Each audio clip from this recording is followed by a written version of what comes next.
Well, just before we went to air, a federal judge in Florida has struck down Joe Biden's mask mandate and the Biden administration's mask mandate for masks on all public transportation. That included buses, subways, and airplanes. The judge, the federal district judge, Catherine Kimball Mizell, said that the mandate exceeds the CDC's statutory authority and violates the procedures required for agency rulemaking under the APA, referring to the Administrative Procedure Act, which was written to make sure that the executive branch follows protocols when it issues warnings such as these. Now, just last week, the Biden administration and the CDC said that they were extending mask mandates on public transportation until May. They cannot do that as of right now, this minute. So if you're listening to us on public transportation, you are allowed to take this off. Now, the Justice Department may appeal the order, but that doesn't mean that masks will have to go on unless the Justice Department asks for a stay while they appeal it. But for now, it seems like it may not be. Well, and starting today, certain cities across the United States are going back to the ridiculousness of wearing masks, and citywide. Certain states are going back to making sure that kids and teachers are wearing masks in schools, something we know.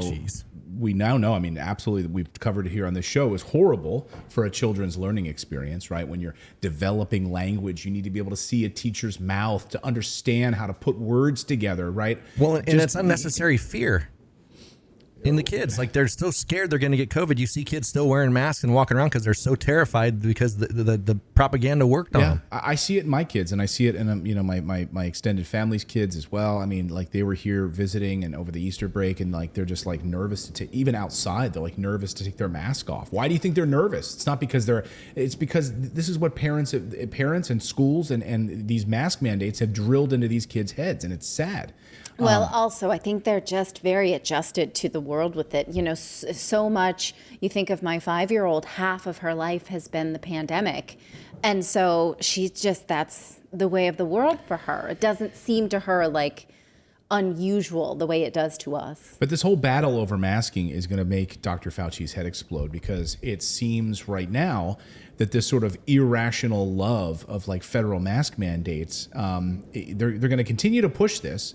And these federal judges are going to continue to step in and say, the CDC does not have the authority to do this. Like, pushing these extensive mask mandates on people when the science doesn't back it up. So let's go through this now, because there's new data out on the CDC's website. So we need to be very careful about this. God forbid we get yanked down or censored once again here on the channel for telling the truth. If we get our hand slapped. But Dr. Fauci's head's going to explode about this. So on the CDC's own website, in fact, newly published data showing an extensive report going county by county by county across the United States for those counties that have mask mandates in place and how they're like the effect of COVID. And it turns out the data does not lie. The data shows these mask mandates didn't work and they don't work. Well, by work, you're saying they do not prevent the spread of COVID, because if you look at the orange line is for counties that had no public mask mandate.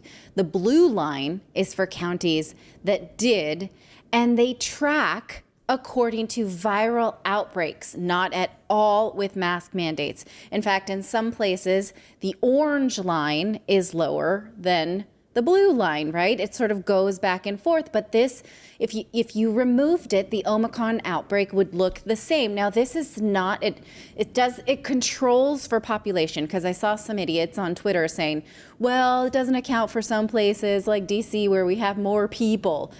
Yes, it does. This is cases per 100,000 people, right? So it doesn't need to control by density of population. That seems like it wouldn't matter. Well, yes, and I just want to say, because I see some people in the chat kind of pointing out what I want to get to next. So you guys are ahead of me here in the chat, but you guys are great. So the CDC's data, to Natalie's point, it shows that it doesn't track with these outbreaks. The outbreaks happen. It doesn't matter how many masks if you have 5 masks shoved on your face. The data now shows that if you wear one of these N95 masks, okay, the Atlantic has a good piece about this. One-way masking actually works. One-way masking. So if you're vaccinated, boosted, and wearing an N95 mask, you're protected, no matter what others are doing. So this is incredibly important. So if you want to prevent yourself from getting sick of the flu or any kind of other norovirus or anything else you want, put on an N95 mask. You know what the N95 masks are, right? Yes. They're those like real thick ones that like cover, you almost look like a... They come to a point. They almost look like... I have They're those, really uncomfortable, you know? I can barely breathe in those for, like, if I had to wear one of those for like an hour or two, there's no way. Yeah, and they're not comfortable. They're hard to use. I mean, certainly you wouldn't want a kid wearing one of these things for 8 hours a day. And this is, by the way, why most people in the medical profession, I've seen at least, they wear the surgical masks because these things are too cumbersome, right? So yes, the N95 mask works for you. But how could that not be detrimental too? Because like think about it. If this is a virus, right? So you're breathing it in. That's how you're getting it. But if you have the mask on and you're breathing it in, let's say you do breathe some of it in, but then you got the mask on, you don't actually breathe it out. You just keep breathing it in, exhaling it, breathing it in. You know what I mean? It's almost like it seems counterintuitive with a virus to wear a mask. Well, the studies show that the N95 mask will prevent it from filtering in the first place, right? Right. But this is just the N95 mask because as the study points out, if you're vaccinated, boosted, and wearing a well-fitted N95 mask or similar indoors, I'm quoting now if you're listening to the audio, your risk is extremely low, says Joseph Allen, a COVID and ventilation expert at Harvard. I mean, he says there's not much else in life that would have as low a risk as that. I would qualify your risk as de minimis. An N95 mask filters 95% of airborne particles, but 2 surgical masks, one worn on me and one on you, filters only 91%. So think about that for a second.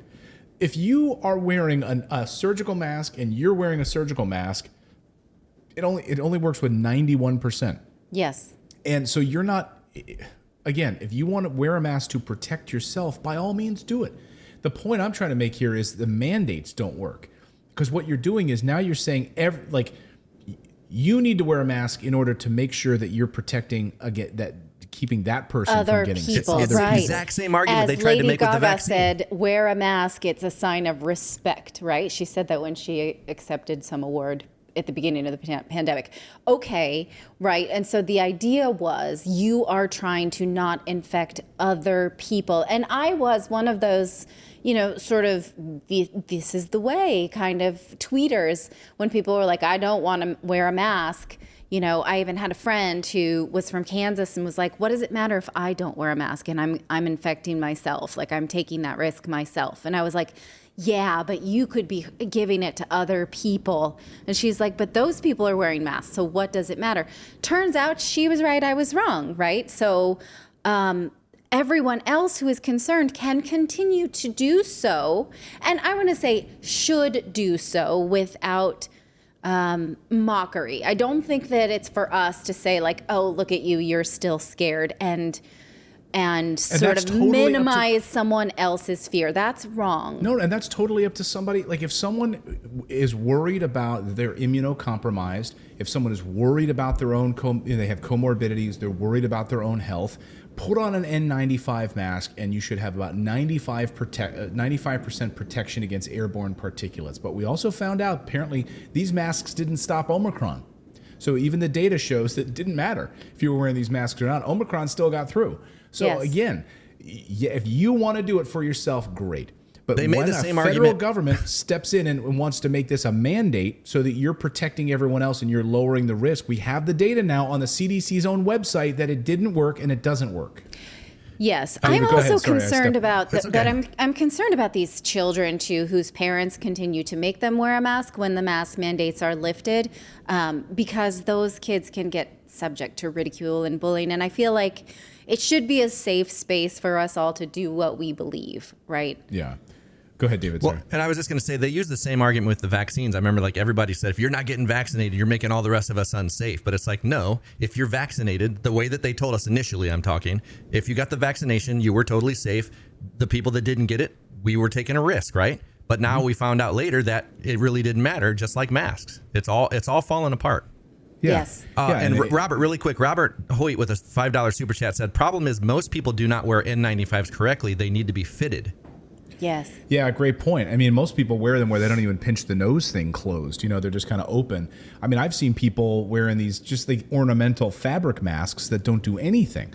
And I mean, they're just wearing them for like, I don't know, to show that they care. Like we had a tour recently with our kids, and the tour guide, we were outside. She was wearing one of these like the mesh like the masks. mesh masks that you could see her through. And it was just like, I'm like, why are you even bothering with this? And I kept telling my kids as we were going to different spots, I'm like, take off your mask. I want to take a photo. Stop wearing that stupid mask. We were outside the entire time. And where we live in Portugal, mask mandates have not been repealed at all. Masks are mandatory in every indoor space, although I notice less enforced these days, but never repealed. And so if you look at some of the charts of case outbreaks in Portugal, they just track with the outbreaks. Delta, Omicron, XE now, right? And the masks have not prevented Portugal from following the natural outbreak of every other place in the world. And they're still there. Like, we still need them to go to the grocery store. You don't have a choice. And what's crazy about these schools too is like, these schools are putting in now, U.S. schools are starting to use smart cameras to target students that don't have face masks on, like to target them as they come in. A U.S. school district with 95,000 students switched during the pandemic to using a swarm of automated surveillance tech to identify children who showed up at school without wearing a mask. Swarm. They'd come up to you. Same thing is happening at airports. This one I don't get at all. This one makes no sense to me. So at airports, they're starting to roll out these, they're called SCOTs, Security Control Observation Towers, like at Dallas Airport, where they talk to you. Watch this. This is freaky. And this reminds me of like, what are the things from like Doctor Who? The Daleks or whatever that's, the Daleks. Yeah. This is like this is the kind of scary crap that they do at these airports. I mean, these things are actually pretty frightening. Listen to how it talks to you. Field Airport. All Ubers, Lyfts, taxis, and rental car shuttles are located on the lower level. To access the lower level, please use an escalator or elevator. And it moves around, and like you'll see these things like shoot, like looking at you. Oh, you don't have a mask, and they'll like alert security to come make sure you've got a mask at the airport. Why would they spend all of this freaking money on this thing when like we've got like 2 weeks left for mandates at airports? Well, we don't now that it's struck down pretty much right away. I mean, it's unbelievable. But the fact that these schools like have these like surveillance of children, targeting about these face masks. It's ridiculous. I find it ridiculous. I do too. It's interesting. My daughter still wears hers, even though she doesn't have to, because she likes it, because she doesn't have to, like, it hides her face, and so she's 15, so she wears it like literally as a fashion accessory at this point. Yeah. Yeah, I think my son does too. Like he's like, oh, it kind of keeps me warm. I kind of like it. And the one time he ended up having like a cold sore, and he's like, "Ooh, I get my mask, so it like protects me against from people seeing my cold sore." Yep. Like, okay, I get it. But if I was still suffering acne, though I am a little, I got an outbreak this weekend. I was all about that, and I had a mole removed on the end of my nose, and masks were great during that time because I actually had like this. So I get it. I think we should make it a safe space for people like your daughter, who decide to keep it